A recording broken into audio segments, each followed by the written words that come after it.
You've been training for years and you still look skinny fat. The biggest mistake I made was trying to diet my way out of it. I lost weight and looked exactly the same, just smaller. Then I realized something. You can't diet your way out of being skinny fat. If you don't have muscle underneath, getting lighter just makes you a smaller version of the same physique. So if I had to start over, here's exactly what I'd do. Don't automatically start cutting. First, you need to understand what skinny fat actually means. You have some excess body fat, but you don't have enough muscle underneath it to create much shape and definition. So naturally, your first instinct is, I just need to lose more fat. But here's the problem. When you lose weight, your body doesn't have a magical way of knowing, only take this away from fat. If you aren't giving your muscles a reason to stay through resistance training and adequate nutrition, some of that weight will come from muscle as well. So imagine you start skinny fat, then you eat less and do a bunch of cardio. You lose 10 pounds, but some of that is fat and some of it is muscle. Now you're lighter, but you haven't actually built the physique you wanted. You're just a smaller version of yourself. And that's how you get stuck in the cycle. You start skinny fat, you cut, you get smaller, and you're still skinny fat. Then you gain weight, you cut again, and you're still skinny fat. And you repeat this cycle for years. The goal isn't simply to make yourself smaller, it's to change your body composition. And that's where resistance training becomes so important. If you lift weights, train hard, and progressively improve your performance, you're giving your body a reason to maintain the muscle you have. You're essentially telling it, I need this muscle. So when you're losing weight, resistance training helps you retain more muscle rather than losing it along with the fat. And if you're a beginner or relatively untrained, you may even be able to build muscle whilst losing fat. That's called a body recomposition. And for someone who's skinny fat, that makes much more sense than immediately going into an aggressive cut. Because now you're not just trying to become smaller, you're actually improving what's underneath the fat. So make resistance training the foundation. Focus on movements you can consistently perform and improve on. Presses, rows, pull-ups, curls, lateral raises, and other exercises that effectively train the muscle group you're trying to develop. And I wouldn't judge a workout by how exhausted I felt afterwards. The goal isn't to get tired. The goal is to give your muscles a reason to grow. That's why progressive overload is so important. If you're benching, let's say 120 pounds for 8 reps today, eventually you want to get to 9 reps or 10 reps. Then increase the weight and build those reps back up.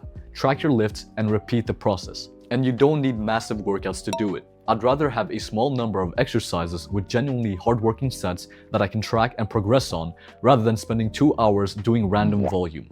For me, that usually means around 2 hardworking sets per exercise, taken close to failure in the 6 to 10 rep range.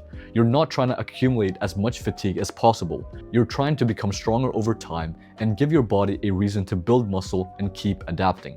But here's the truth. You can train hard and still stay skinny fat if your nutrition is off. This is the half most guys ignore, because training gives your body the stimulus, but your nutrition determines whether you actually have the resources to change your body composition. If you're constantly under-eating, you're making it harder to build and maintain muscle.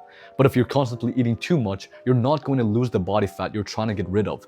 You can't just train hard and ignore your calories. For most skinny fat beginners, start around maintenance or roughly 200 to 300 calories below maintenance. And the easiest way to find your maintenance or estimate it is with a calorie calculator. Simply plug in your stats and use that as your starting point, and then actually track your food and eat accordingly. It doesn't have to be perfect, but if you want to change, you need to be consistent enough to know roughly how much you're eating. Because if you're trying to lose fat whilst building muscle, you need enough energy to train and recover whilst keeping your calorie intake controlled enough to gradually lose fat. That's the idea behind body recomposition. Then make sure you're getting enough protein. Roughly 0.7 to 1 gram per pound of body weight is more than enough to supply your muscles for growth. Then simply get the rest of your calories from a balanced combination of carbs and fats.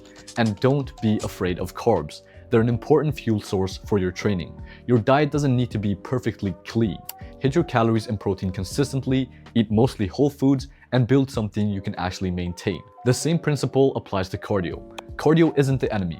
It's great for your health and fitness, but if you're doing endless cardio because you think burning more calories is the main thing that's going to transform your physique, you're focusing on the wrong tool.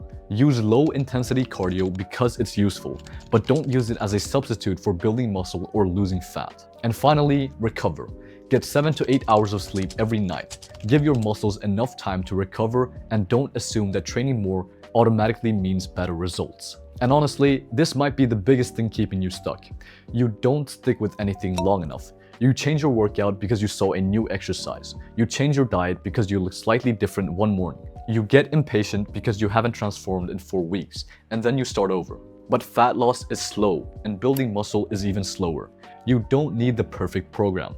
You just need patience and a solid program that you can consistently execute and progress on for months and years. Track your lifts, keep your nutrition under control, recover. So if you've been training for years and still feel stuck, you might not need another diet or another workout. You might just need to stop constantly trying to fix your physique and start consistently trying to build it. That's what this channel is about. Going from average or skinny fat to a lean, muscular, aesthetic physique without making fitness your entire life. And if that's what you're trying to do, subscribe. Thank you for watching, and I'll see you in the next one.